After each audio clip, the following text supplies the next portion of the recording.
वालेकुम।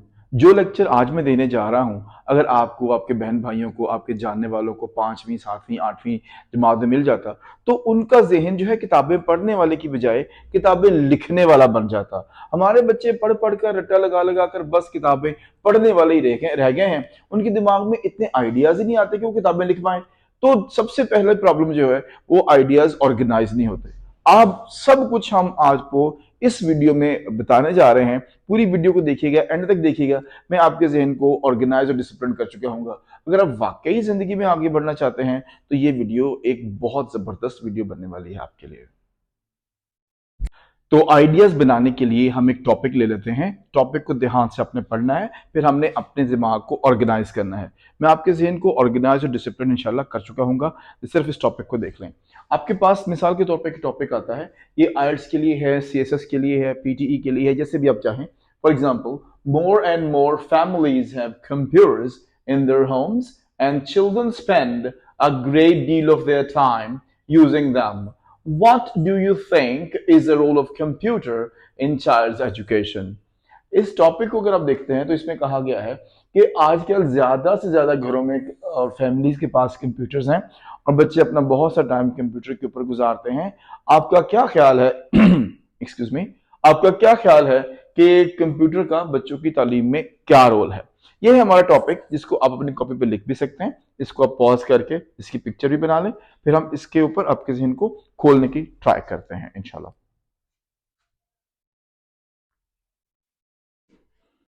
किसी भी चीज को शुरू करने से पहले, जिस तरह आप अपने घर को शुरू करने से पहले एक मैप बनाते हैं, इसी तरह कोई ऐसे लिखने से पहले, कोई डिबेट तैयार करने से पहले या कोई फिल्म बनाने से पहले एक प्लॉट या एक कॉन्सेप्ट बनाना पड़ेगा। इसको हम कहेंगे कॉन्सेप्ट मैप।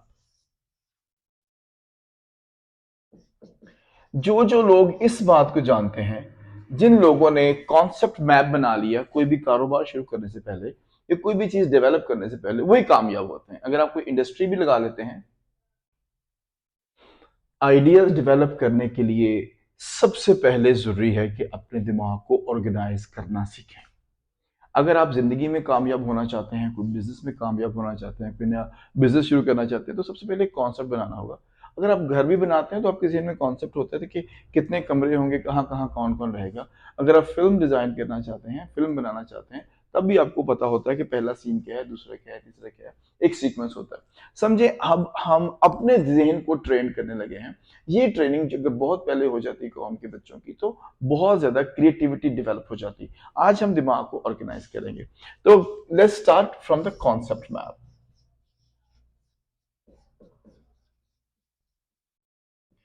कॉन्सेप्ट मैप, किसी भी चीज का कॉन्सेप्ट पहले लेने को कॉन्सेप्ट मैप कहते हैं। अब कॉन्सेप्ट मैप अगर आपने बनाना सीख लिया तो आप एक अच्छा बिजनेस भी स्टार्ट कर सकते हैं।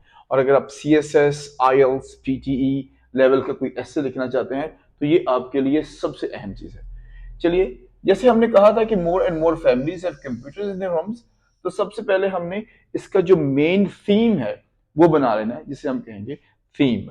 और ये इसकी जो कॉन्सेप्ट है, ये इसकी ओपिनियन लाइन भी हो सकती है, कॉन्सेप्ट भी हो सकता है। तो मेन आइडिया हमारे पास है role of computers. Role of computers, role of computer एक मेन आइडिया है हमारे पास। उसके बाद हम कोशिश करते हैं कि तीन बड़े बड़े आइडियाज आ जाएं। फॉर एग्जाम्पल, अगर कंप्यूटर का रोल है और बच्चों के साथ बात हो रही है, तो बच्चे कंप्यूटर को कहाँ यूज कर सकते हैं, एक आइडिया यहाँ पे लेना है। अगर कंप्यूटर का रोल है, कंप्यूटर करता क्या है, एक हमने यहाँ पे लिख लिया। कंप्यूटर का रोल है, तो अगली क्या बात है वो हम ये करने चाह रहे हैं। ठीक है। For example, role of computer में, अगर कंप्यूटर घर में है और बच्चे स्कूल में पढ़ते हैं, तो कंप्यूटर को वो कहाँ यूज कर सकते हैं, स्कूल वर्क में।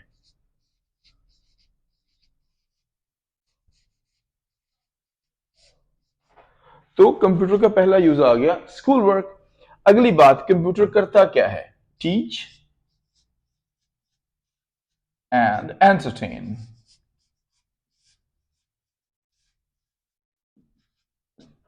कंप्यूटर करता क्या है, कंप्यूटर पढ़ाता, पढ़ाने में भी हेल्प करता है और स्टूडेंट्स को एंटरटेन भी करता है।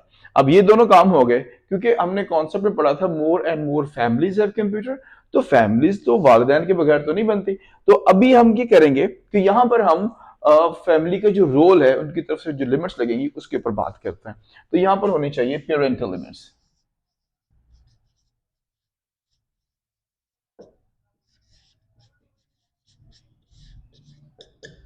पेरेंटल लिमिट्स, वालिदैन की तरफ से भी बच्चों पे लिमिट्स आ जाएंगी।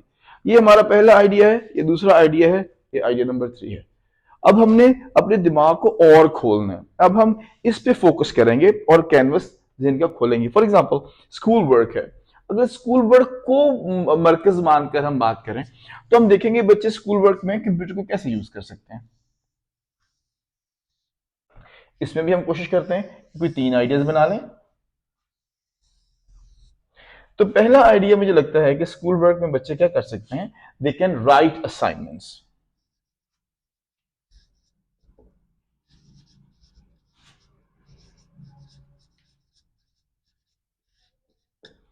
They can write class assignments, जो उन्हें मिलती हैं क्लास असाइनमेंट्स वो लिख सकते हैं। अगला जहन में अब सोचें क्या कर सकते हैं बच्चे, असाइनमेंट्स लिखनी है, yes of course they can search internet.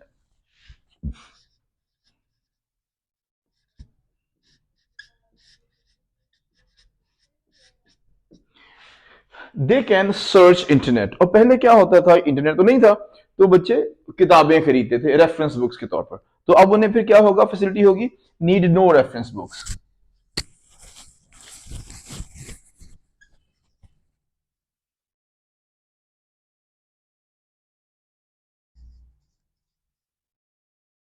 Need no reference books, उन्हें किसी किस्म की कोई रेफरेंस बुक्स की भी जरूरत नहीं पड़ेगी।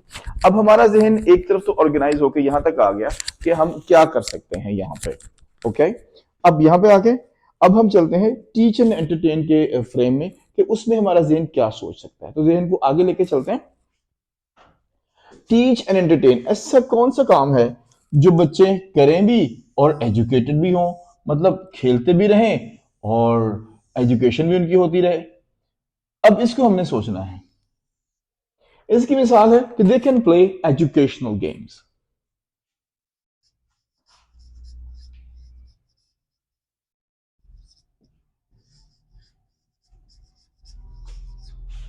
वो एजुकेशनल गेम्स खेल सकते हैं, ऐसी गेम्स मौजूद हैं। अब खेलते हैं जैसे जो बच्चे 1.5 साल के हैं, 2 साल के हैं, 3 साल के हैं, उनके पास ऐसी गेम्स हैं जिसमें मैथमेटिक्स के स्मॉल रिक्टेंगल्स आ जाती हैं, उसमें सिंपल क्वेश्चंस आ जाते हैं और अल्फाबेट्स आ जाते हैं। और कुछ ऐसी गेम्स हैं टाइपिंग ट्यूटर की तरह जो बच्चे खेल सकते हैं। They can get online lectures.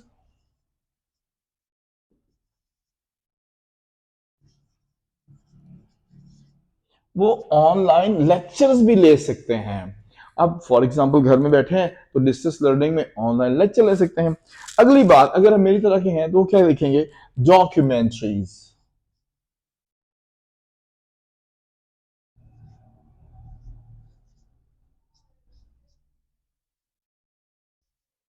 वो डॉक्यूमेंट्रीज देख पाएंगे। अच्छा, डॉक्यूमेंट्रीज देखेंगे तो लर्निंग डॉक्यूमेंट्रीज होती हैं कि फिजिक्स से कुछ लेक्चर डॉक्यूमेंट्रीज के तौर पे आपको मिल सकते हैं, केमिस्ट्री के मिल सकते हैं। अब आते हैं जी पेरेंटल लिमिट्स, वालिदैन क्या लिमिट लगाएं बच्चों के ऊपर।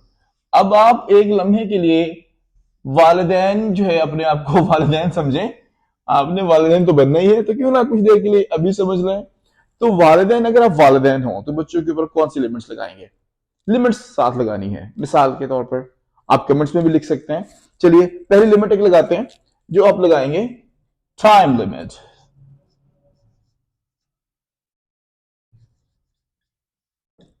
यहां पर और यहां पर ये दो और लिमिट्स हैं जो हम लगा सकते हैं।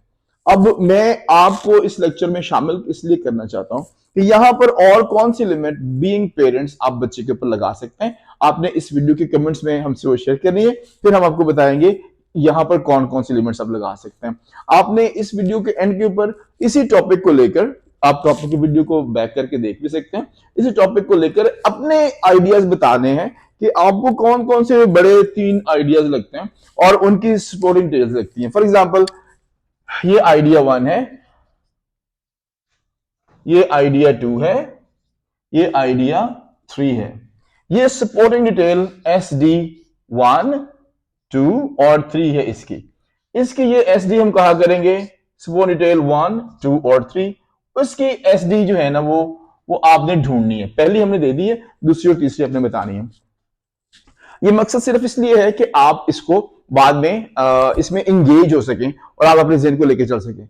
अगले लेक्चर में हम मजीद डेप्थ में जाएंगे और आपके जहन को एक ऐसा जहन जो 5 आइडियाज बनाता है, मेरा वो लेक्चर लेने के बाद वो जहन इतना जरखेज और ऑर्गेनाइज हो जाएगा कि उसी एक टॉपिक पर वो 36 तो 38 हेडिंग्स मिनिमम बना लेगा।